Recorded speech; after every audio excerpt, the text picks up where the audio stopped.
So what is Pride? Do we really know why we celebrate Pride every year? Is it just a random parade full of people and colours?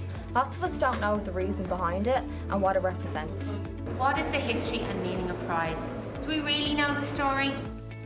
In 1969 in New York, there was the Stonewall riots.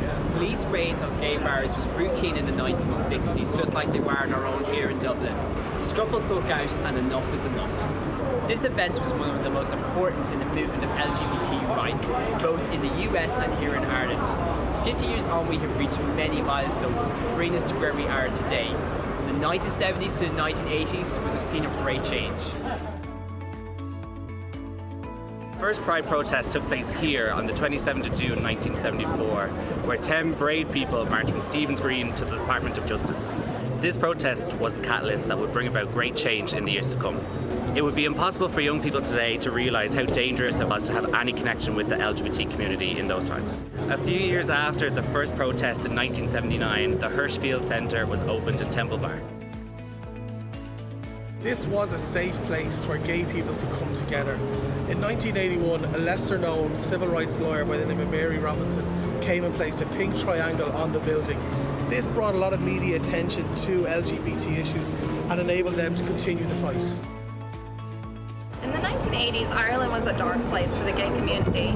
Things took a really dark turn in 1983 with the murder of Declan Flynn. While walking through Fairview Park, Declan Flynn was brutally murdered by a group of youths between the ages 12 and 18 years old. When these youths were arrested, their line was, "We were clearing the park of queers." Enough was enough.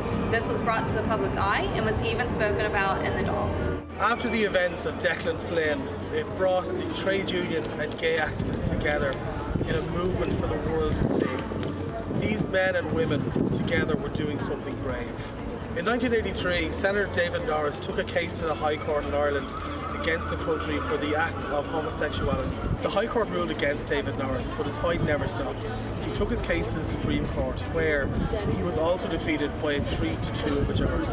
European Court ruled in 1988 that the law of criminalisation of same-sex activities were of the contrary to the European Convention of Human Rights. The law was held to infringe the rights of adults to engage in acts of their own choice. He won in 1993 after a decade of fighting court cases and doing something brave. The law was repealed in Ireland, this being a massive step and change for future generations. Moving forward in time, and after many years of fighting for the rights of the LGBT community, we stand here in Dublin Castle, where here in Ireland, we changed history for the world. In May 2015, Ireland became the first country in the world to approve same-sex marriage by popular vote. Our constitution was changed, Ireland made history, and it sent out a message to the world for change. 1.2 million people voted in favour. Thousands of people gathered here in the courtyard of Dublin Castle, with major celebrations erupting with the announcements of the results. Politicians spoke of the result as a beacon of light for the rest of the world in terms of liberty and equality. This was a historic day for the nation and a great landmark to the 50 years of Pride history. From Stonewall in New York 50 years ago to 2015, where Ireland roared yes to the world at Dublin Castle, our LGBT community have a lot to be proud of. There's more to Pride other than colour and a parade. It's about celebration and remembrance. Here at eBay, we support Pride and we'll take part in this great celebration.